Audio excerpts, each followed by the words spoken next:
The process of locating a partner we can love is famously, almost legendarily, hard.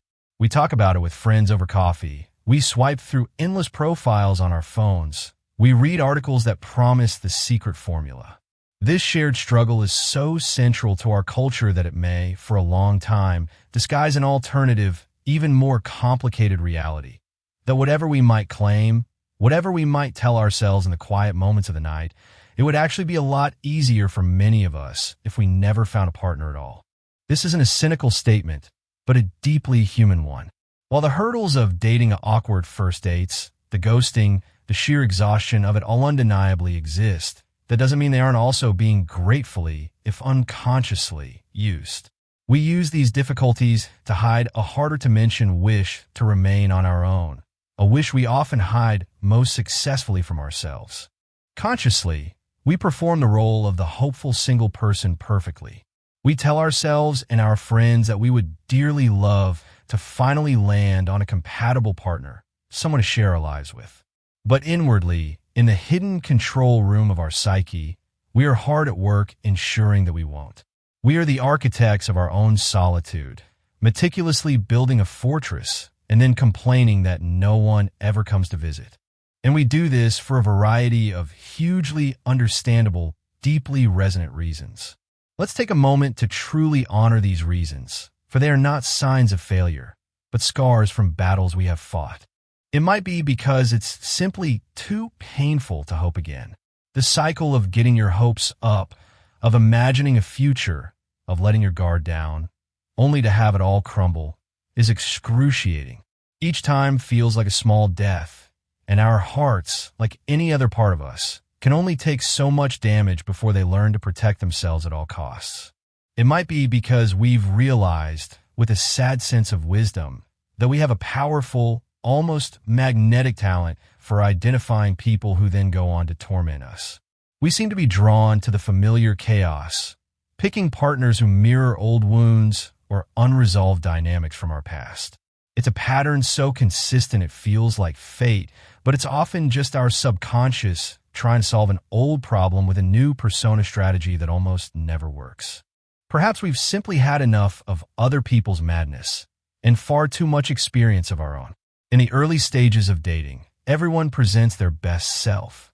But eventually, the masks come off, and we are confronted with their anxieties, their insecurities, their peculiar habits, and their unprocessed trauma. And we, in turn, know that we have a whole closet full of our own. The idea of merging two entire universes of complexity can feel less like a romantic dream and more like an exhausting, impossible task. This can lead to the conclusion that humans are probably best enjoyed from a safe distance. The barista who smiles at you every morning, the attractive stranger on the train, the protagonist in a movie, they are all perfect because they remain fantasies. They don't have bad days. They don't leave wet towels on the bed. They don't have complicated relationships with their parents. We can project all our hopes onto them without the messy business of reality getting in the way. For those of us who have loved and lost, we know that the recovery from a love that once promised a future can rob us of too many of our remaining years. A serious breakup isn't just sad. It's a form of emotional surgery without anesthesia. It takes months, sometimes years, to rebuild our sense of self, to reclaim our joy, to feel whole again. The prospect of risking that again can feel like playing Russian roulette with our well-being. And then there's the stark, honest self-awareness. We've finally understood, through trial and error, just how properly difficult we are to live with. We know our own moods, our need for solitude, our stubbornness, our little hypocrisies.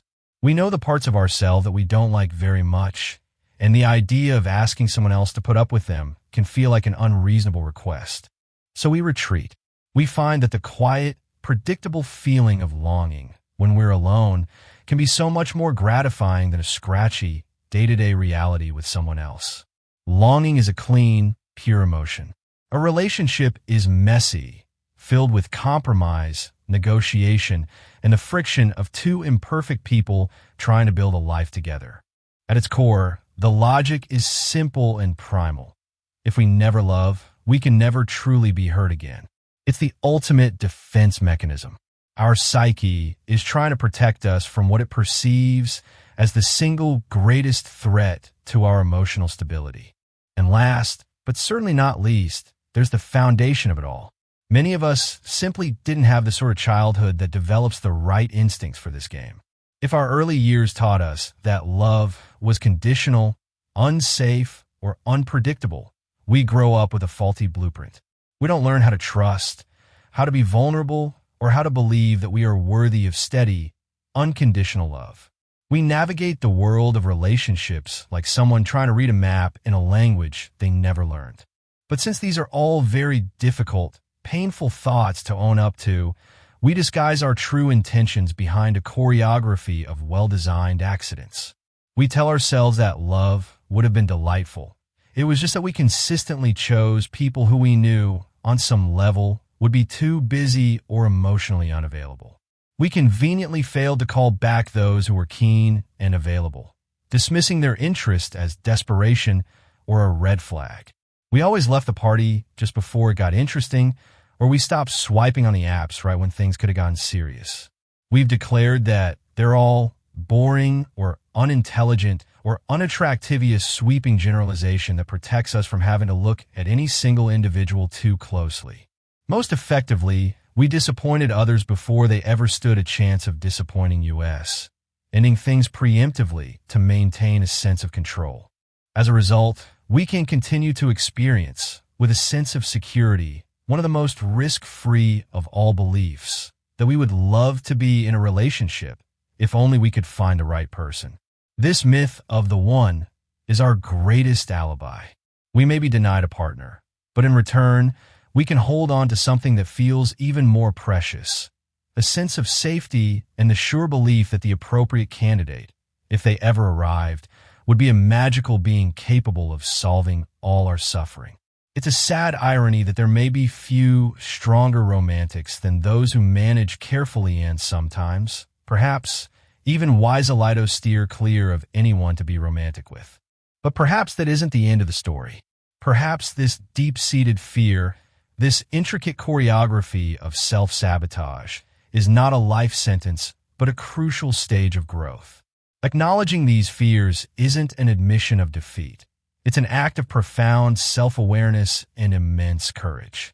To look your own defenses in the eye and understand their origin is the most critical first step. Understanding why we protect ourselves so fiercely is the very key that can unlock the cage we've built. It is in this space of self-knowledge that a new kind of love becomes possible, not a naive, fairy tale romance, but a mature, conscious, and intentional partnership. This is the love that is built on the courage to say, I've been hurt, and I am scared, and I carry these wounds with me. But I'm also willing to try again, this time with wisdom, compassion for myself, and open eyes. This is the love that doesn't just happen to us. It's the love we become ready for. The right person, then, isn't someone who magically appears and solves our suffering. The truly right person is someone who meets us in our beautifully complex reality. They are someone who understands that we have walls, not because we are cold, but because we have sought to protect something precious inside. They don't try to tear the walls down, but rather they show us that it's safe enough to build a door. This is a love built not on fantasy, but on the shared, negotiated reality of two whole people, with all their history and all their hope. That is a love worth waiting for, and more importantly, a love worth doing the inner work to become ready for. If these ideas about love, fear, and the beautiful complexity of human connection resonate with you, we invite you to continue this journey of understanding with us. It's a conversation we are passionate about having. Please consider liking this video and subscribing to our channel for more content that explores the depths of the human heart. We believe that in sharing these hidden truths, we all feel a little less alone. We're so glad to have you here.